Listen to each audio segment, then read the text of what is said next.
ಇವರು ನಮ್ಮ ವಿವೋನವರ V70 FE smart phone. So ನೀವೇನಾದ್ರೂ ಈ ಸ್ಮಾರ್ಟ್ ಫೋನ್ ಪರ್ಚೇಸ್ ಮಾಡಬೇಕು ಅಂತ ನೋಡ್ತಾ ಇದ್ರೆ ನಾವು ಫಸ್ಟ್ ಲುಕ್ ಅಲ್ಲೇ ಈ ಒಂದು ಸ್ಮಾರ್ಟ್ ಫೋನ್ ನೋಡಿ ನೀವು ಕಳೆದೋಗ್ತೀರಾ. ಜಸ್ಟ್ ಥಿಕ್ನೆಸ್ ನೋಡೋಣ 7.5 mm ನ ಈ ಒಂದು ಸ್ಮಾರ್ಟ್ ಫೋನ್ ಥಿಕ್ನೆಸ್ ನೋಡಕ್ ಸಿಗ್ತಾ ಇದೆ. 200 ಗ್ರಾಮ್ ನ ಜಸ್ಟ್ ವೇಟ್ ನಮಗೆ ನೋಡಕ್ ಸಿಗ್ತಾ ಇದೆ. ಒಂದು look design best design smart phone ನೋಡ್ತಾ ಇದ್ರೆ ಇದು ಒಂದು ಒಳ್ಳೆ ಆಪ್ಷನ್ ಕೂಡ ನಿಮ್ಗೆ ಆಗುತ್ತೆ. ಇನ್ನು ಬಿಲ್ಡ್ ಕ್ವಾಲಿಟಿ ಬಗ್ಗೆ ನೋಡ್ಕೊಂಡಾಗ ಸೈಡ್ ಅಲ್ಲಿ ನಮಗೆ ಪ್ಲಾಸ್ಟಿಕ್ ಫ್ರೇಮ್ ನ ನೋಡಕ್ ಸಿಗ್ತಾ ಇದೆ. ಇನ್ನು ಫ್ರಂಟ್ ಮತ್ತೆ ಬ್ಯಾಕ್ ಅಲ್ಲಿ ನಮಗೆ ಗೋರಿಲ್ಲಾ ಗ್ಲಾಸ್ ಪ್ರೊಟೆಕ್ಷನ್ ನಮಗೆ ನೋಡಕ್ ಸಿಗ್ತಾ ಇದೆ ಈ ಒಂದು ಸ್ಮಾರ್ಟ್ ಫೋನ್ ಅಲ್ಲಿ. ಇನ್ನ ಈ ಒಂದು ಸ್ಮಾರ್ಟ್ ಫೋನ್ ಪೋರ್ಟ್ಸ್ ಬಗ್ಗೆ ಹೇಳ್ಬೇಕಪ್ಪ ಅಂತಂದ್ರೆ ಬಾಟಮ್ ಅಲ್ಲಿ ನಮಗೆ ಸ್ಪೀಕರ್ ಮತ್ತೆ ಟೈಪ್ ಸಿ ನೋಡಕ್ ಸಿಗ್ತಾ ಇದೆ. ಇನ್ನ ಮೈಕ್ ಮತ್ತೆ ಒಂದು ಸೆಂಟ್ರೆ ಸಹ ಅವೈಲೇಬಲ್ ಇರುತ್ತೆ. ಇನ್ನ ಸೈಡ್ ಅಲ್ಲಿ ವ್ಯಾಲ್ಯೂಮ್ ರೋಕರ್ ಕೀಸ್ ಜೊತೆ ಒಂದು ಪವರ್ ಆನ್ ಆಫ್ ಬಟನ್ ಸಹ ನಮಗೆ ನೋಡಕ್ ಸಿಗ್ತಾ ಇದೆ. ಈ ಒಂದು ಸ್ಮಾರ್ಟ್ ಫೋನ್ ಅಲ್ಲಿ ಯಾವುದೇ ರೀತಿ ಕಂಜೂಸ್ತಾನ ಎಲ್ಲ ಲುಕ್ ಡಿಸೈನ್ ಅಲ್ಲಿ ಬಟ್ ಅಲ್ಯೂಮಿನಿಯಂ ಫ್ರೇಮ್ ಮಾತ್ರ ಕೊಟ್ಟಿದ್ರೆ ಇನ್ನು ಬೆಂಕಿ ಆಗಿರ್ತಾ ಇತ್ತು ಅಂತ ನನ್ಗೆ ಅನಿಸ್ತು. ಈ ಒಂದು ಸ್ಮಾರ್ಟ್ ಫೋನ್ ಡಿಸ್ಪ್ಲೇ ಬಗ್ಗೆ ಡೈರೆಕ್ಟ್ ಆಗಿ ಹೇಳ್ಬೇಕಂತಂದ್ರೆ 6.8 ಇಂಚಸ್ ಇರ್ತಕ್ಕಂಥ 1.5K ರೆಸಲ್ಯೂಷನ್ ಅಲ್ಲಿ AMOLED ಡಿಸ್ಪ್ಲೇ ನೋಡಕ್ ಸಿಗ್ತಾ ಇದೆ. 120 Hz ರಿಫ್ರೆಶ್ ರೇಟ್ ಸಹ ಸಪೋರ್ಟ್ ಮಾಡುತ್ತೆ. 1900 ನೀಟ್ ಪೀಕ್ ರೇಟಸ್ ನೋಡ್ಕೋಬಹುದು. ಸ್ಮಾರ್ಟ್ ಫೋನ್ ಸ್ಮೂತ್ ಯೂಸರ್ಸ್ ಆಗಿರಬಹುದು, ಕಲರ್ ಕ್ರಿಯೇಷನ್ಸ್ ಆಗಿರಬಹುದು,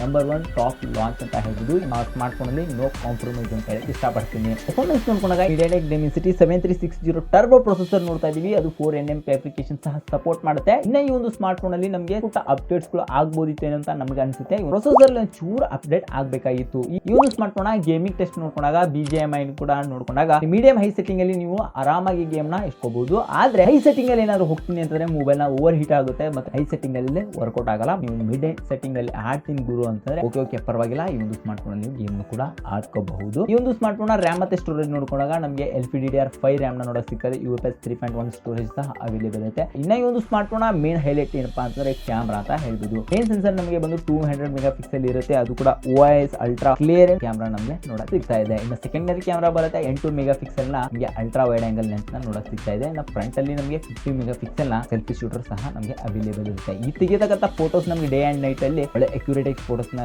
ಪ್ರೊಡ್ಯೂಸ್ ಮಾಡುತ್ತೆ. ಇನ್ನು ವಿಡಿಯೋಗ್ರಫಿ ಕೂಡ ಅಷ್ಟೇ 4K 30 FPS ಅಲ್ಲಿ ವಿಡಿಯೋನ ರೆಕಾರ್ಡ್ ಮಾಡ್ಬೋದು. ಒಂದು ಒಳ್ಳೆ ಆಪ್ಷನ್ ಕೂಡ ಆಗುತ್ತೆ. ನೋಡಿ ನೀವು ವಿಡಿಯೋಗ್ರಫಿ ಕ್ಯಾಮ್ರಾ ವೈಸ್ ನೀವು ಏನಾದ್ರು ಸ್ಮಾರ್ಟ್ ಫೋನ್ ಪರ್ಚೇಸ್ ಮಾಡ್ತಾ ಇದ್ರ ಅಂತಂದ್ರೆ ಈ ಒಂದು ಸ್ಮಾರ್ಟ್ ಫೋನ್ ನಿಮ್ಗೊಂದು ಒಳ್ಳೆ ಬೆಸ್ಟ್ ಆಪ್ಷನ್ ಕೂಡ ಆಗುತ್ತೆ. ಸ್ಮಾರ್ಟ್ ಫೋನ್ 7.5 mm ಥಿಕ್ನೆಸ್ ಇರ್ತಕ್ಕಂಥ ಈ ಒಂದು ಸ್ಮಾರ್ಟ್ ಫೋನ್ ಅಲ್ಲಿ ಬ್ಯಾಟರಿ ಆದ್ರೂ ಎಷ್ಟು ಕೊಟ್ಟಿದ್ದಾರೆ ಅಂತ ನೋಡೋದಾದ್ರೆ 7000 mAh ಬ್ಯಾಟರಿ ಜೊತೆ 90 ವ್ಯಾಟ್ ನ ಪವರ್ ಅಡಾಪ್ಟರ್ ನಮಗೆ ಬಾಕ್ಸ್ ಸಮೇತ ಸಿಗ್ತಾ ಇದೆ. ನಿಜವಾಗ್ಲೂ ಇಲ್ಲಿ ನಮಗೆ ಕೆಲವೊಂದು ಸ್ಮಾರ್ಟ್ ಫೋನ್ಗಳು ನಾವು ಕಂಪೇರ್ ಮಾಡಿದಾಗ ಸ್ಯಾಮ್ಸಂಗ್ ಐಫೋನ್ ಗಳಲ್ಲೆಲ್ಲ ಅಡಾಪ್ಟರ್ ಕೊಡ್ತಾ ಇಲ್ಲ. ಇನ್ನು ಕೆಲವೊಂದು ಬ್ರ್ಯಾಂಡ್ ಗಳು ನಮಗೆ ಅಡಾಪ್ಟರ್ ನ ಕೊಟ್ಟು ಎಷ್ಟು ಹೆಲ್ಪ್ ಮಾಡ್ತಾ ಇದಾವೆ. ಇನ್ನು OS ನೋಡೋಣ out of the box Android V16 ನೋಡಕ್ ಸಿಗ್ತಾ ಇದೆ. ಒರಿಜಿನ್ OS ನ ನಾವು ಈ ಸ್ಮಾರ್ಟ್ ಫೋನ್ ಅಲ್ಲಿ ನೋಡ್ಕೋಬಹುದು. ಸೆಕ್ಯೂರಿಟಿ ನೋಡೋಣಾಗ ಈ ಒಂದು ಸ್ಮಾರ್ಟ್ ಫೋನ್ ಅಲ್ಲಿ 4 ವರ್ಷಗಳ ಕಾಲ ನಮಗೆ OS ಅಪ್ಡೇಟ್ ಸಿಗ್ತಾ ಇದೆ. 6 ಇಯರ್ಸ್ ಗಳ ಕಾಲ ಸೆಕ್ಯೂರಿಟಿ ಫ್ಯಾಕ್ಟರ್ ನಮಗೆ ಈ ಒಂದು ಸ್ಮಾರ್ಟ್ ಫೋನ್ ಅಲ್ಲಿ ನೋಡಕ್ ಸಿಗ್ತಾ ಇದೆ. ಇನ್ನು ಇನ್ display finger print unlock sensor ನೋಡ್ತಾ ಇದೀವಿ. ಇದು ಕ್ವಿಕ್ ಮತ್ತೆ ಫಾಸ್ಟ್ ರೆಸ್ಪಾನ್ಸ್ ಕೂಡ ಮಾಡುತ್ತೆ. 35 ರಿಂದ 40,000 ರೇಂಜ್ ಅಲ್ಲಿ ಈ ಒಂದು ಸ್ಮಾರ್ಟ್ ಫೋನ್ ಲಾಂಚ್ ಆಗ್ತಾ ಇದೆ. ಬಟ್ ಈ ಒಂದು ಸ್ಮಾರ್ಟ್ ಫೋನ್ ಈ ಪ್ರೈಸ್ಗೆ ವರ್ತ್ ಇತ್ತ ಅಂತ ಕೇಳ್ತಾ ನೋಡಿ ಕೆಲವೊಂದಿಷ್ಟು ಇನ್ನು ಬೇರೆ ವಿಡಿಯೋಸ್